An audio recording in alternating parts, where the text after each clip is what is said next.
हाँ, तो जय हिंद। आप सभी का बहुत बहुत स्वागत है दिशा ऑनलाइन क्लासेस पर। मैं उम्मीद करता हूँ आप लोगों ने पूरी कहानी को अच्छे से सुना होगा।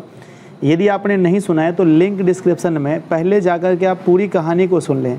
इसमें हम लोग कक्षा 10 के जो हिंदी बुक है उसका दूसरा नंबर अध्याय, नाम है 20 के दांत। 20 के दांत का हम लोग सभी क्वेश्चंस को देखने वाले हैं इस वीडियो पे।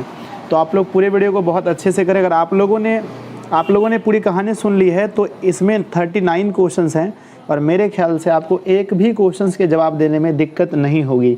तो क्या आप तैयार हैं आंसर देने के लिए? यस, बिल्कुल तैयार हैं। तो आ जाइए मेरे प्यारे सरिणियों, फटाफट से आंसर कीजिए। पहला क्वेश्चन पढ़िए, 20 के दांत कहानी के रचयिता कौन है? रचयिता का मतलब लेखक होता है। अमरकांत हैं, नलिन विलोचन शर्मा है, यतीन्द्र मिश्र हैं या फिर मैक्स मुलर। तो हमने आपको पढ़ाया था कि 20 के दांत कहानी के लेखक नलिन विलोचन शर्मा जी हैं। तो ऑप्शन नंबर आपका बी सही होगा। ट्रिक बताया था हमने।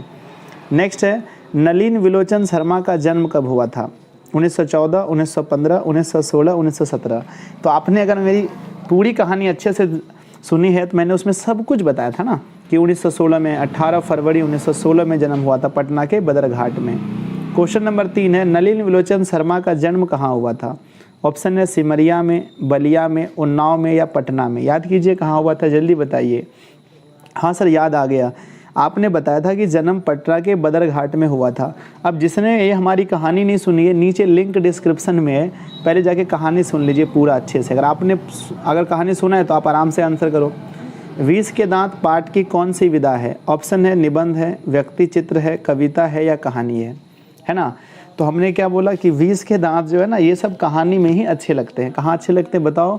कहानी में अच्छे लगते हैं। तो यह एक कहानी है। क्वेश्चन हमारा आता है जी 5, गिरधर लाल का बेटा कौन था? खोखा, कासू, मदन या आलो। ठीक है ना। तो हमने बहुत अच्छे से आपको बताया था कि गिरधर लाल जो है ना वो सेन साहब के यहाँ पर किरानी था और उसका जो बेटा था उसका नाम क्या था? बेटा का नाम मदन था। क्वेश्चन नंबर 6 आता है, खोखा किस कहानी का पात्र है?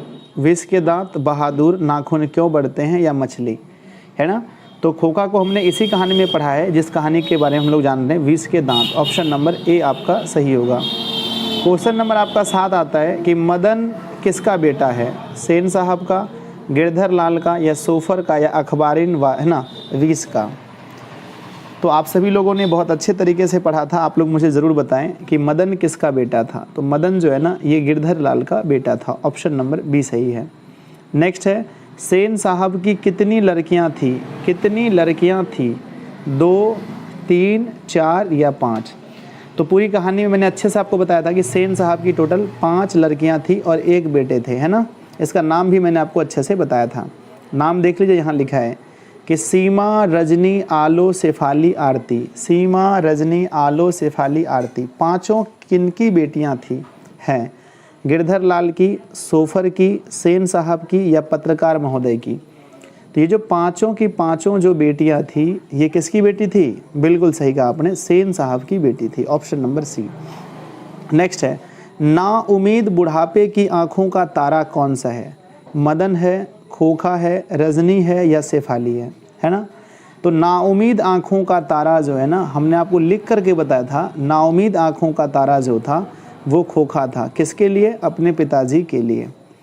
क्वेश्चन आता है 11 नंबर, किसके अनुसार सेनों ने, किसके अनुसार, सेनों का मतलब है कि सेन साहब और उसकी पत्नी, सेनों का मतलब है सेन साहब और उसकी पत्नी, सिद्धांतों को भी बदल लिया? बेटियों के अनुसार, खोखा के अनुसार, मदन के अनुसार, गिरधर लाल के अनुसार। देखिए जितने भी सिद्धांत घर में बनाए गए थे वो सारे बेटी पर तो लागू होते थे, लेकिन बेटा यानी खोखा पर लागू नहीं होता था। तो खोखा के अनुसार सिद्धांत को बदल लिए गए थे। क्वेश्चन नंबर 12 आता है कि खोखा के दांत किसने तोड़े थे? हंस रहे हैं आप लोग? हाँ, कहानी सुन के आए तो ज़रूर हंस रहे होंगे। कहानी लिंक डिस्क्रिप्शन में जाके सुन लीजिए, मज़ा आ जाएगा, है ना। खोखा के दांत किसने तोड़े? मदन ने, मदन के दोस्त ने, सेन साहब ने या गिरधर ने। तो खोखा का दांत हीरो जो था मदन ने ही इसके दांत तोड़े थे, है ना, याद है ना। Yes sir. सेन साहब की कार की कीमत कितनी थी? 7,500, 8,500, 9,500, 7.5 लाख, है ना। तो उसकी जो कार थी उसकी कीमत मैंने आपको बताया था 7500 रुपये, यानी हम कह सकते हैं 7,500। क्वेश्चन नंबर आता है 14 कि सेन साहब की आंखों का तारा कौन है? कार है या खोखा है या खोखी है या कोई नहीं, है ना। तो सेन साहब की जो आँखों का तारा था वो कौन था? उसका खोखा था। ऑप्शन क्या होगा? बी आपका होगा, खोखा था, है ना। कई जगह आप लोग कन्फ्यूज़न यहाँ पर कार में भी करोगे, ठीक है ना। तो खोखा उसकी आँखों का तारा था। ऐसे वो कार को भी कहता था, लेकिन खोखा मीन होगा। नेक्स्ट है, मोटर को कोई खतरा हो सकता है। देखो उसके घर में जो मोटर था ना, उसको खतरा किससे था? आपको पता है उसका जो बेटा था वो इंजीनियर बनना चाहता था और हमेशा गाड़ी को मतलब कि ठोक ठाक गाड़ी में करते रहता था। हंस रहे हैं आप लोग जी, है ना। तो मोटर गाड़ी को जो अगर खतरा था तो वो खोखा, मदन, सीमा, शेफाली। देखिए मदन ने एक बार टच जरूर किया था, लेकिन मदन से गाड़ी को कोई खतरा नहीं था। गाड़ी को जो भी खतरा था वो खोखा से ही था, क्योंकि ये उसमें इंजीनियर का, है ना, उसमें छूछा करते रहता था हमेशा। सेन साहब की नई कार किस रंग की थी? सफ़ेद रंग की, काली रंग की, नीली रंग की या लाल रंग की, है ना। तो पूरी कहानी मैंने आपको बताया कि सेन साहब की जो कार थी वो काली रंग की कार थी। ऑप्शन नंबर बी सही है। नेक्स्ट है, महल और झोपड़ी वालों की लड़ाई में अक्सर महल वाले ही जीतते हैं। इस गद्यांश, है ना, इस गद्यांश के लेखक कौन हैं? है ना, हमने आपको अच्छे से बताया था ना ये वाला कि महल और झोपड़ी वालों की लड़ाई में कौन जीतते हैं? महल वाले ही जीतते हैं। कब? जब झोपड़ी वाले उनकी मदद करते हैं। इसके लेखक कौन है? महात्मा गांधी नहीं, अमरकांत नहीं, नलिन विलोचन शर्मा या अशोक वाजपेयी। तो इस पार्ट के लेखक है नलिन विलोचन शर्मा। नेक्स्ट हमारा आता है कि विष के दांत कहानी किस वर्ग के अनेक अंतर विरोधियों को उजागर करती है? किस वर्ग के? तो ये जो विष के दांत कहानी है ये उच्च वर्ग और निम्न वर्ग के हैं, लेकिन यहाँ पर अगर पूछा जाए अंतः विरोधियों को उजागर करती हैं तो याद रखिएगा निम्न वर्ग का, ठीक है ना, क्योंकि मदन जो था वो निम्न वर्ग का था और उसके पिताजी को बिना किसी गलती के सेन साहब ने कार्य से निकाल दिया था।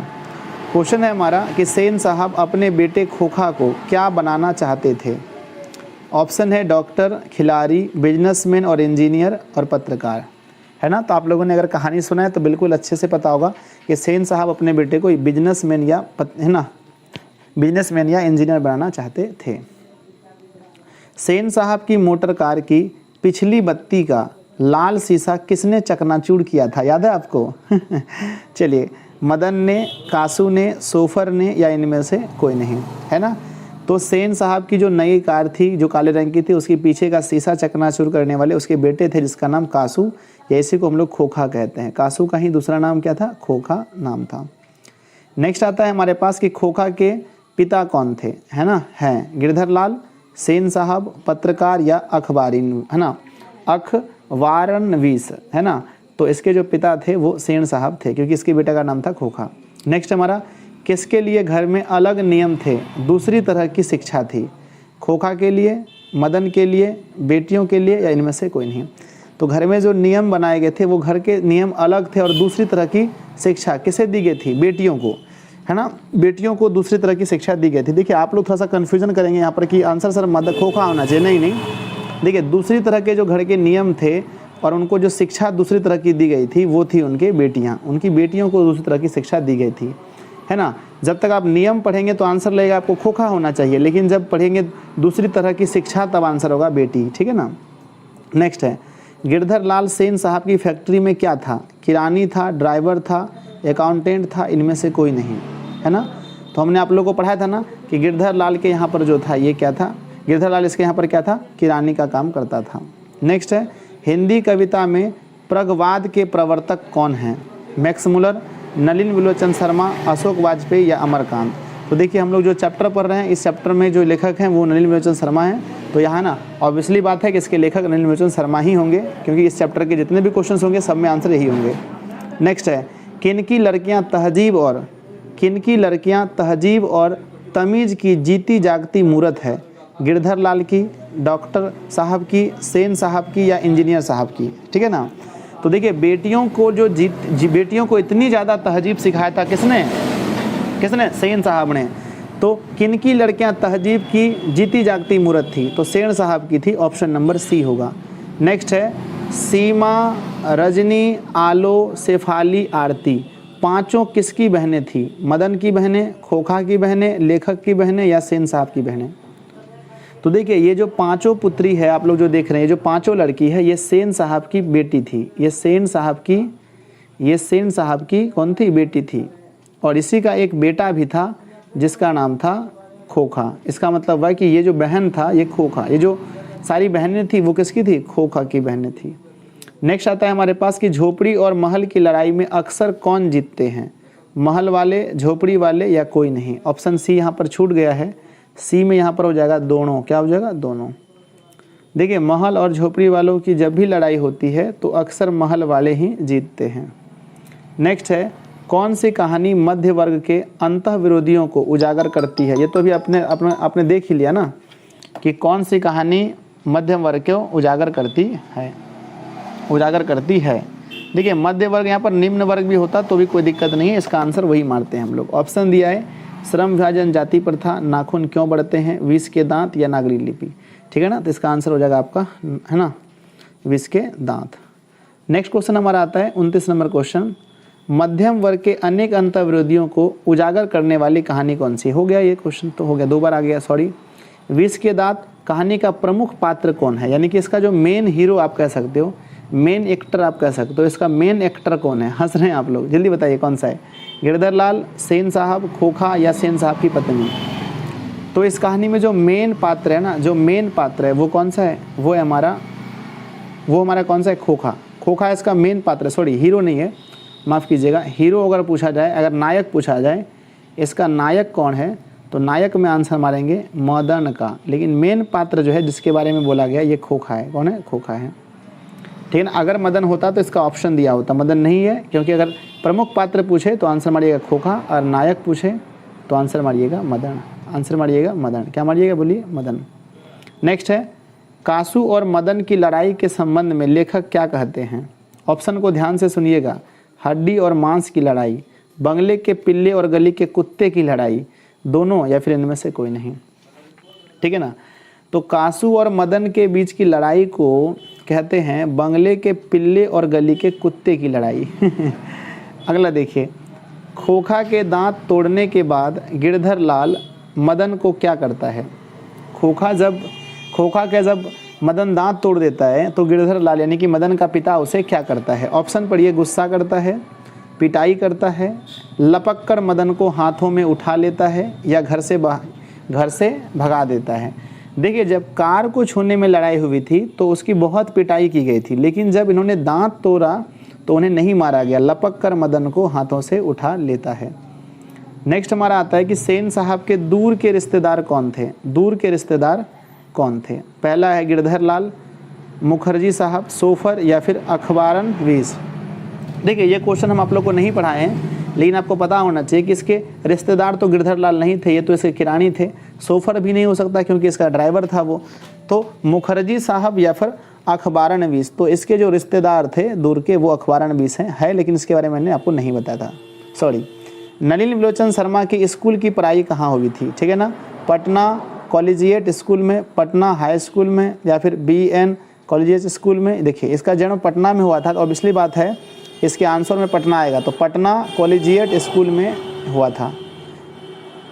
नेक्स्ट हमारा, नलिन विलोचन शर्मा प्राध्यापक रहे हैं, यानी कि प्रिंसिपल कहाँ के रहे हैं? हरप्रसाद दास जैन कॉलेज आरा के, रांची विश्वविद्यालय के, पटना विश्वविद्यालय के, या इनमें से सभी के। ठीक है ना, तो नलिन विलोचन वर्मा है ना, नलिन विलोचन शर्मा के बारे में कहा जाता है कि इन्होंने हर जगह या ये तीनों जगह यहाँ पर इन्होंने प्राध्यापक के रूप में रहे हैं। ठीक है ना, देखिए ये भी आपको नहीं पढ़ा। देखिए कुछ ऐसे क्वेश्चन जो कि मैंने आपको नहीं बताया, कोई दिक्कत नहीं है, फिर आगे पढ़िए। काली चमकती हुई स्ट्रीमर रंग की नई कार किसकी थी? ऑप्शन है इंजीनियर साहब की, अखबारन वीस की, पत्रकार महोदय की, सेन साहब की। तो वो जो काली रंग की कार थी आप सबको पता है कि सेन साहब की थी। नेक्स्ट हमारा आता है 37 की, खोखा मदन खोखा के कितने दांत तोड़ डाले? 1 दांत, 2 दांत, 3 दांत, 4 दांत। इसका आंसर आप लोग मुझे नीचे कमेंट बॉक्स में लिख दीजिएगा, ठीक है ना, मैं नहीं बताऊंगा, है ना, बहुत आसान क्वेश्चन है। 20 के दांत कहानी में मोटर कार किसकी थी? गिरधर की, सेन साहब की, मदन की, या सोफर की? तो इस कहानी में मोटर कार किसकी थी? सेन साहब की थी। लास्ट क्वेश्चन है हमारे पास कि मदन के लिए क्या खाना मामूली बात था? दुत्कार, प्यार, मार या फटकार? ठीक है ना, तो देखिए मदन, देखो गरीब घर में क्या होता है कि बच्चों को मार खाने मतलब आम बात हो जाता है। अमीर घर के बच्चों को तो बहुत मतलब लालन पालन होता है। देखिए ऐसा नहीं है कि गरीब घर के सबको मार लगता नहीं, लेकिन हम लोगों के लिए, जितने भी गरीब लोग हैं, इसके लिए मार खाना आम बात हो जाता है। तो मार खाना इसके लिए क्या था, एक मतलब मामूली सी बात थी, मामूली सी बात थी। तो मैं उम्मीद करता हूँ कि आप लोगों ने बहुत अच्छे से किया होगा, सारे क्वेश्चंस को किया होगा। तो आप लोग मुझे कमेंट करना कि 39 क्वेश्चंस में से कितने क्वेश्चंस आप लोगों को आते थे, और वो उस क्वेश्चन का आंसर मुझे ज़रूर करना। और आप लोग मुझे ये बताना कि ये वीडियो आप लोग को कैसा लगा, ठीक है ना। अब देखिए, मैंने आपको एक वीडियो में आपको कहानी बता दिया, और दूसरी वीडियो में मैंने आपको पूरा ऑब्जेक्टिव बता दिया, और इसका जो तीसरी वीडियो होगी उसमें मैं आपको सब्जेक्टिव बता दूँगा। अगर आप आज ही देख रहे हैं वीडियो, तो आज आपको ये सब्जेक्टिव वीडियो नहीं मिलेगा। अगर आप नहीं देख रहे हैं, आज 1-2 दिन बाद देख रहे हैं, तो लिंक है नीचे डिस्क्रिप्शन में, जाइए, वहाँ से आपको इसका सब्जेक्टिव भी मिल जाएगा, सब्जेक्टिव भी कर लीजिए। जय हिंद, है ना। आप लोग बहुत अच्छे से इसको, एग्ज़ाम आते थे कम से कम 4 से 5 बार देख लीजिएगा, 4 से 5 बार देख लीजिएगा, क्वेश्चंस आपके एग्जाम में नहीं छूटेंगे, ठीक है ना। अगर आप चैनल पर पहली बार हैं तो इसे सब्सक्राइब कर लीजिए, ठीक है ना। और देखिए, हमारा जो नोट्स है, ऑल नोट्स के लिए अगर आपने हमारा ऐप डाउनलोड नहीं किया है तो ऐप डाउनलोड कर लीजिएगा, दिशा ऑनलाइन क्लासेस। वहाँ पर फ्री और पेड दोनों है। पेड लेना है आपको तो 150 पे करके आप ऑल सब्जेक्ट का नोट्स ले सकते हैं, है ना। 150 भी नहीं, 148.81 रुपये कटता है, ऐसे कुछ कटता है, ठीक है ना। आप आराम से ले सकते हैं। हमारा ऐप है दिशा ऑनलाइन क्लासेस, डाउनलोड कर लीजिएगा सब लोग। जय हिंद। अगर चैनल पर पहली बार है, सब्सक्राइब भी कर लीजिएगा।